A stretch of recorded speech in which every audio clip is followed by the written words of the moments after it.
মতো একদিন তোমার হয়ে যাবে পর রে মন আমার কেন বান্দ দালান ঘর রে মন আমার কেন বান্দ দালান ঘর একদিন মাটির ভিতরে গরে মন আমার কেন বন্ধ দালান গর বন্ধুরে আমার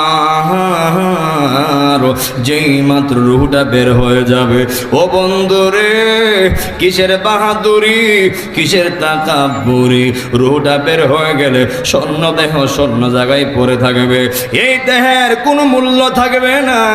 এই দেহটা দেহর জায়গায় পড়ে থাকবে দুনিয়ার দেহ দুনিয়াতেই খাবে দুনিয়ার দেহের মাটির দেহ মাটি খাইব ও বন্ধুরে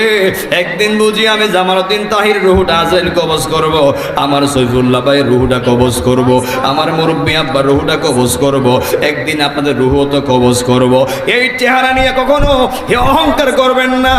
তাকাব্বুরি করবেন না ওই জমিন ডাক দিয়া কয় লা তামশি ফিল আরদি মারহা আমি জমিনে চলবা আমি জমিনে তাইকা খাইবা আল্লাহর গোলামি করবা নামাজ পড়বা আল্লাহর জিকির করবা নবীর শানমান গাইবা কিন্তু সাবধান করে দিলাম আমি জমিন সাবধান করে দিলাম লা তামশি ফিল আরদি মারহা আমি জমিনে চললে অহংকার করা যাবে না কথা কোন ঠিক কিনা বলেন এই আমার যুবক ভাইরা রে ও ফুলতলির বাবারা যেই মাত্র রুহটা কবজ করা হয়ে যাবে একদল ফেরেশতা আসবে ওই ইল্লিন থেকে আর একদল ফেরেশতা আসবে সিজ্জিন থেকে আল্লাহু আকবার কন্যা ওই ইল্লিনের ফেরেশতারা যদি আপনি ঈমানদার হয়ে থাকেন জান্নাতি পোশাক লইয়া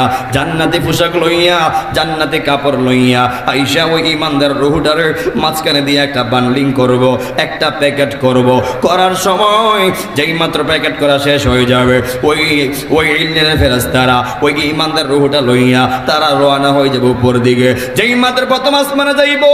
ওই প্রথম আসমানের ফেরেশতারা স্বাগতম জানাবে আর বলবে তোমরা যাওয়ার সময় কোনো জ্ঞান পাই নাই কিন্তু আসার সময় মেশকে আম্বরের জ্ঞান করতে গিয়ে আসতেছে ওই ফেরেশতারা কইব হে ফেরেশতারা শুনো প্রথম আসমানের ফেরেশতারা শুনো ওই ইমুক বাড়ির ফুলতলির ইমুক বাড়ির ওই ইমুক ভাই মারা গেছে ইমুকের ইমুক মারা গেছে তার রুহটা কবজ করে এনেছি এটা তার রুহ জবান খুলে কন্যা আল্লাহু আকবার যেই মাত্র যাবে দ্বিতীয় আসমানের ফেরেশতারা স্বাগতম দিব এরপরে তারা বলবে রুহটা কার বলবে ইমুকের রুহ ইমুকের বাবার রুহ ইমুকের মায়ের রুহ